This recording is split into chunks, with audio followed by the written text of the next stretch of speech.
Now, Attorney Golan, on Immigration Update on the Air, people have been asking, what is the temporary protected status all about? What is that? Is that for all countries? Is that for El Salvador, extended temporary protected status? And what does it mean? Temporary protected status, or what we refer to usually as TPS. TPS is a declaration by the U.S. government that there is an emergency situation in a certain country. Yes.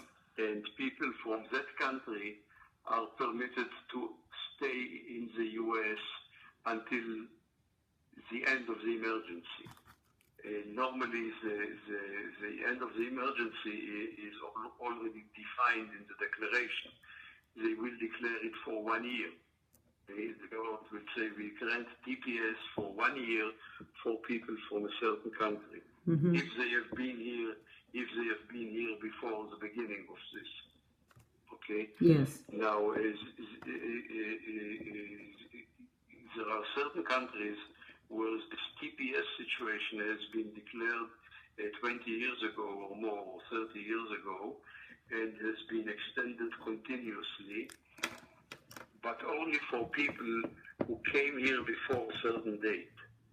I see. And who applied for TPS before a certain date, and their TPS status has been extended again and again and again for many, many years.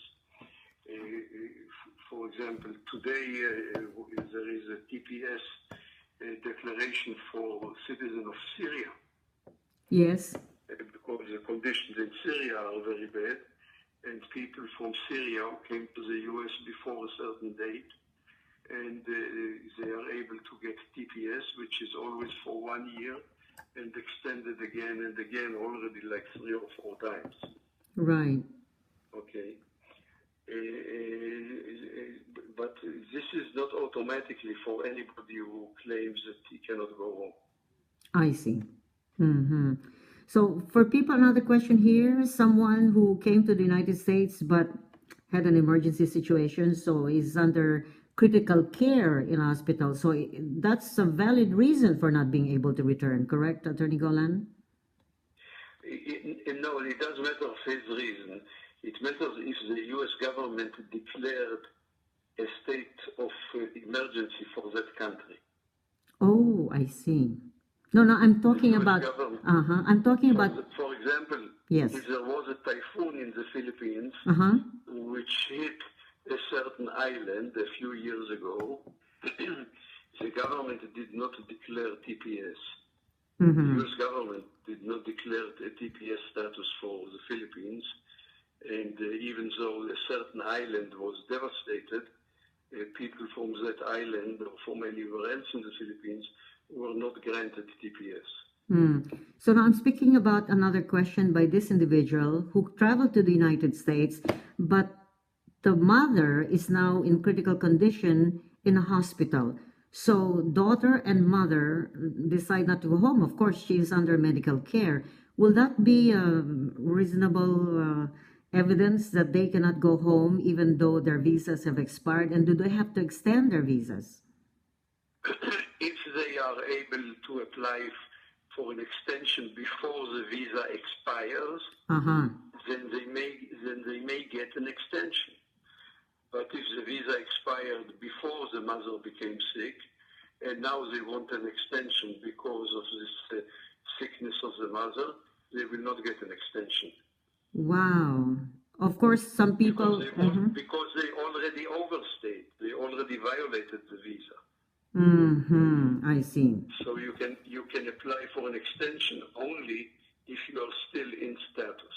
So generally, and generally, did you say that it's really not so easy to apply for an extension of visa for anyone? I'm sorry, I didn't understand. Did you say in the past also, our programs, did you say that generally a visa is given for 6 months and applying for renewal is not that easy? It's not that easy because you have to have a good reason to explain why you need to be here as a tourist, as a visitor for more than 6 months. Right. What kind of a visitor? That's right. It's a permanent visitor. Staying for visiting and staying with the family. That's true. It becomes a different situation. Now, here's a question by someone who is on a student visa and would like to know if he can travel for a visit back to the home country on a student visa. If the student visa was granted here, if this person came here on a visitor's visa and made a change of status here to a student visa, if he or she leaves the United States, they need to go to the American consul and get a new visa, a new student visa. I see. However, if they came here with a student visa, then they can travel anytime they want, as many times as they want, as long as the student visa in the passport is valid. Mm-hmm. Another question, Attorney Golan, someone asking from the Philippines about the visa for people with extraordinary abilities or excellence. If they're well known as a writer, maybe a painter, does that still exist? Yes, it does. It is called E1. It's employment-based one. Mm-hmm.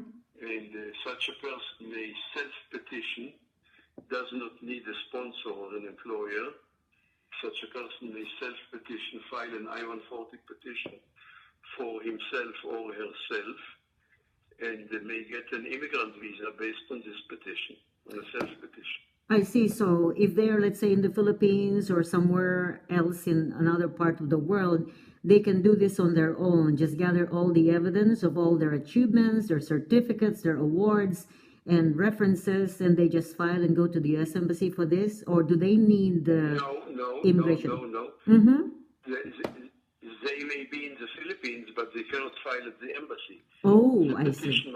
The petition must be filed with the immigration service in the United States. I see. And if the immigration service approves the petition, the approval will go to the American embassy in Manila to issue an immigrant visa. Mm.